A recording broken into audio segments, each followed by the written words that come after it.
উপদেশ তোমারে দিলাম, যখন তুমি দরিদ্র হওয়ার আগেই তোমার ধনাঢ্যতারে তুমি কাজে লাগাও।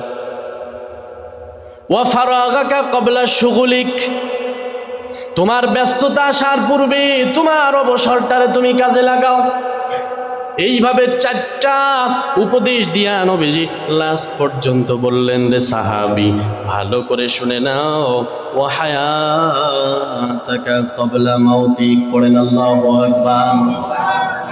5 নম্বর উপদেশ নবীজি দিলেন, রে সাহাবী তুমি তোমার মৃত্যুর পূর্বে এই দামি মূল্যবান সময় জীবনটারে কাজে লাগা,